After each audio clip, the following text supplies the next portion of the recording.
Hello, SEO professionals, and welcome back again to this Google Analytics course 2023, which covers everything from basics to advanced, which means this course is going to be enabling you to properly understand the Google Analytics, how to use the Google Analytics, how to set up the events, how to set up the conversions, and most importantly, how you can use Google Analytics for your SEO efforts or for your PPC campaigns, right? So today we are discussing the third part of the Google Analytics new dashboard, right? So this is going to be a quick walkthrough the new Google Analytics dashboard. So before we get started, make sure you subscribe the channel and click on the bell icon so that you get notified instantly for every new tutorial of this Google Analytics course 2023. Also, please make sure to give it a thumbs up as well so as to support this tutorial and help others find this tutorial on the platform. So if you are watching me for the first time, please make sure you start this playlist from the scratch by starting and watching the first video of this course. So I would recommend you going back and starting from the scratch so that you don't miss out important informations regarding the Google Analytics course 2023. All right, so now let's get started without further ado.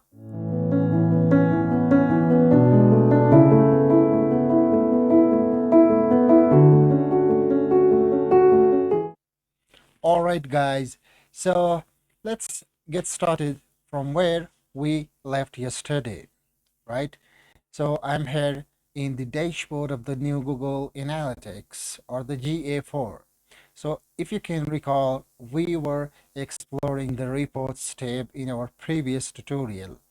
Once again, let me remind you that if you're watching this video for the first time, please go back and start watching each tutorial of this course so that you properly understand each and everything we have discussed in our previous tutorials like acquisition, engagement, monetization, real-time, reports, snapshot, and so on, so on. So coming to the point, we left on publisher aids yesterday. So let's get started from the same point.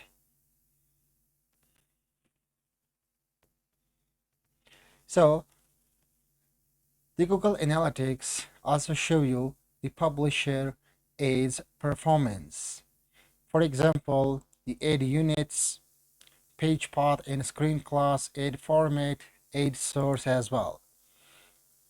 Then the publisher aid impressions, exposure, clicks, and total revenue. But you may not know what is the publisher aid, right?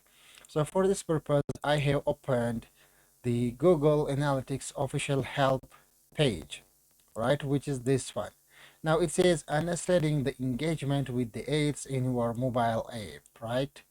Now let's see what is this. Basically, the publisher ads report shows you each ad you place in your mobile app and the engagement and revenue associated with each ad. The report helps you answer questions like how many users have clicked each ad in my app? Do users see the ads and for how long do they see them?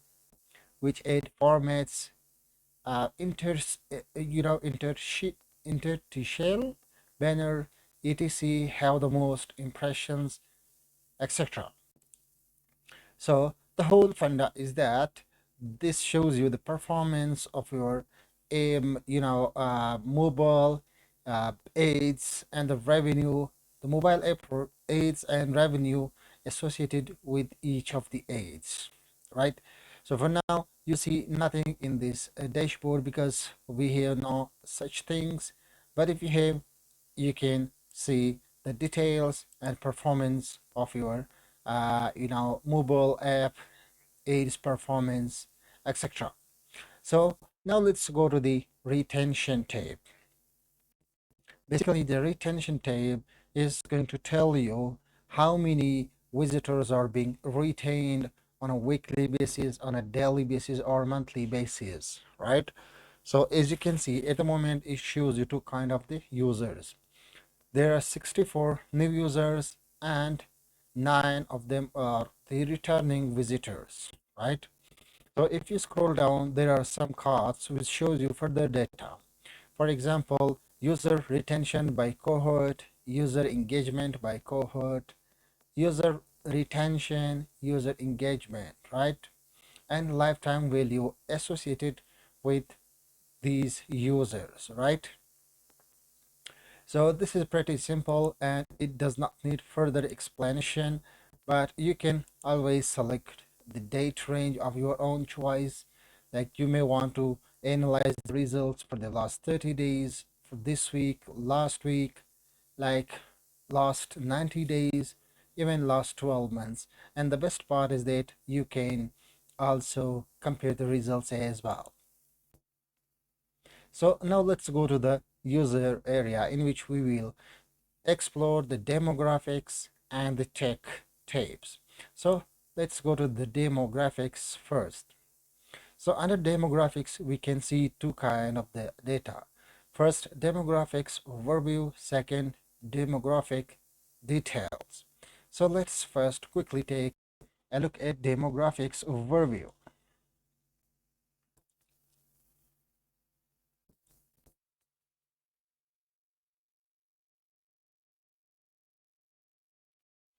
So this is a quick overview of the demographics. But if we go to the details area, it will definitely be a more detailed version of what we currently see in this dashboard. So as you can see, there are different cards, right? So for now, it shows us users by country. So as you can see, most of the people came to my website from Pakistan, then United States, then Bangladesh, India, Germany, Ireland, and South Korea, right? Then on the right side of this card, it also shows you the real-time visitors as well. So you may already know what is a real time, but if you don't, please go back and start watching the videos of this course one by one. So then it also shows you a further breakdown of the city. So for example, in the above card, it showed us the countries most of our website visitors came from. Then in this card, it shows you most of the cities, like most of the people came to my website from Karachi, which is a city in my country. Then Ashburn, maybe probably from United States, or then Chettogram, then Columbus, then Dallas, then Dhaka, then Dublin, right? So now, in addition to this, it also shows you the gender as well, which means you will be able to see the visitors, whether the visitors were men or women, right? But for now, the data is not big enough, and that's why it shows no data available. Then you see the users by interest, and the best part is that you can see the interests of your users or website, your audience as well. Now, each of these cards provide detailed overview as well. So for example, if you click on cities, it's going to be giving you a detailed report of the cities. Then it shows you the language, which means what languages do they speak. uh, they mean visitors, okay?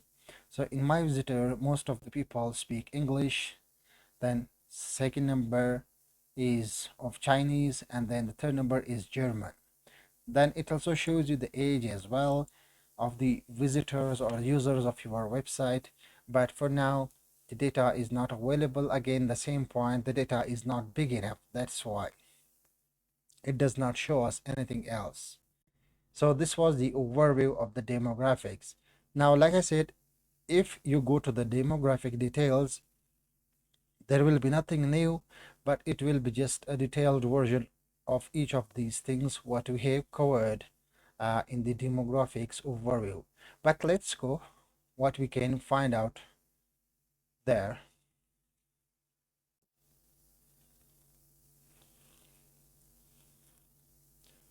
So again, like I said, it shows you a graph over time, right?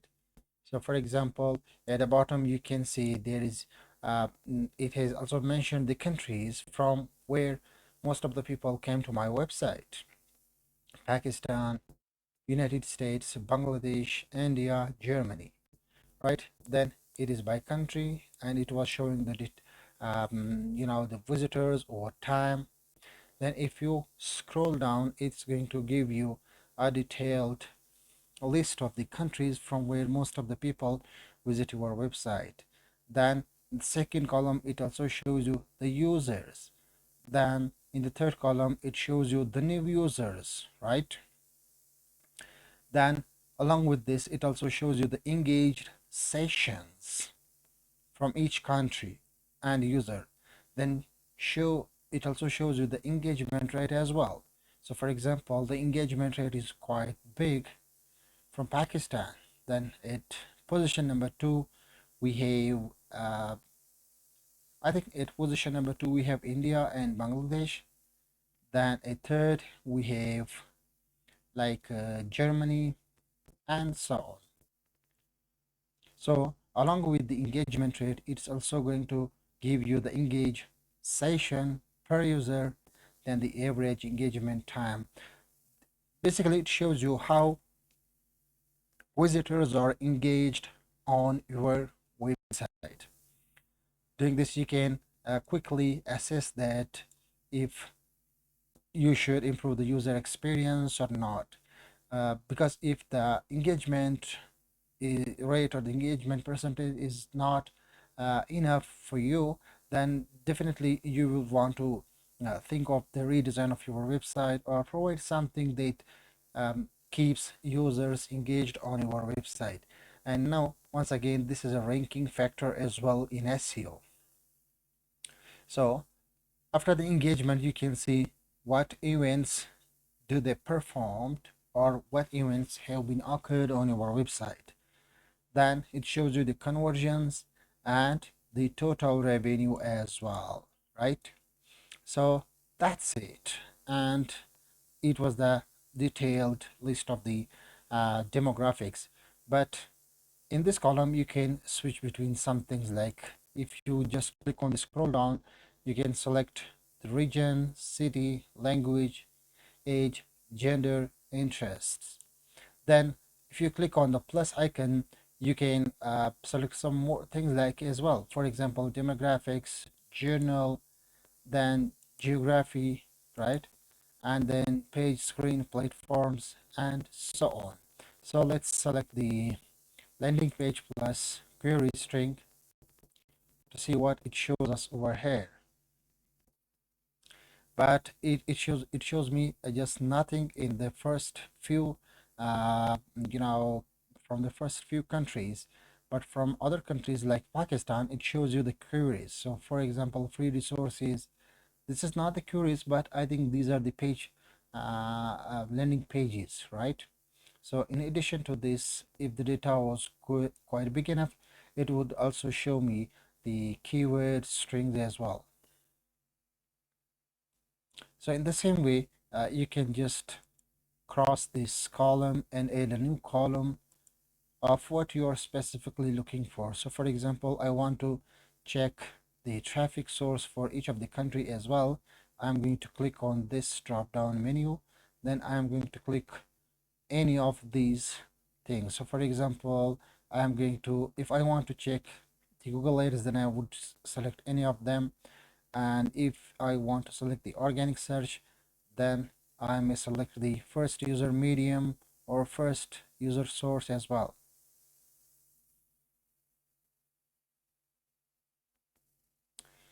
So as you can see, now against Pakistan, it shows referral, then non, then referral, then organic, then referral. So the point here is that you can play around with these things, and once you play around with these things, you will be able to further understand the importance of each of these things being provided by Google, right? So now let's quickly take a look at the tech area as well. Under the tech, you can see, most importantly, the platforms from where these visitors visit your website. So let's take a quick look at the overview first.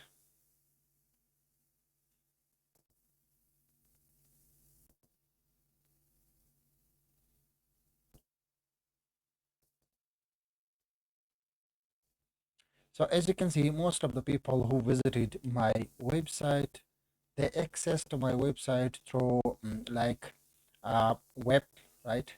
And then it further shows you from which operating systems they have visited my website. For example, the biggest list number of the visitors came from Windows, then Android, then Linux, then Macintosh, then iOS. Then you can also see the platform and device category as well. For example, 47 people visited my website through desktop via web, and 23 people visited my website through mobile. If you scroll down, it further show you the browsers as well.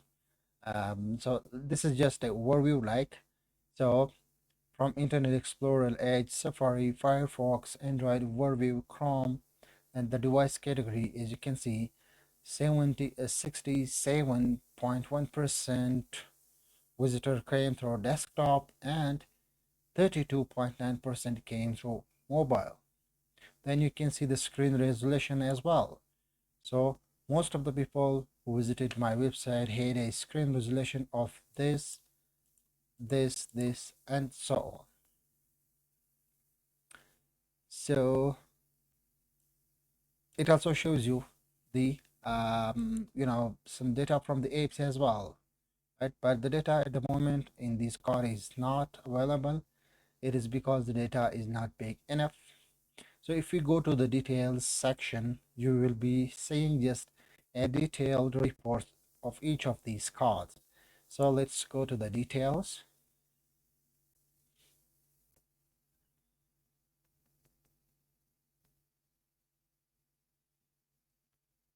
So as you can see, again, these are the same things, but it provides you the ability to select some uh, things to compare side by side. For example, demographics, journal, geography, page, screen. This is exactly the same what we have done in the demographic details section. I'm not going to select any of them because we have already covered these sections. So the same things like total revenue, conversions, events. But the point here is that once you play around with these things, with the passage of some time, you will be able to properly understand each of these things. But in the start, it may definitely um, look a little bit complicated, right? So that's why I would recommend you going to your own Google Analytics, create a new property, and get the piece of the code, install the code on your website, and then create some events, conversions, whatever we are teaching overhead. You simply need to implement these learnings, and this way you will be able to gain a practical knowledge as well. So that's it for today. And once again, if you have not yet subscribed the channel, please make sure to subscribe the channel and click the bell icon so that you get notified instantly for every new tutorial of this course. Again, if you got any questions, please go to the comment section and ask me your questions. I will be there to answer any of your questions. So thanks for watching, and I will see you in the next one.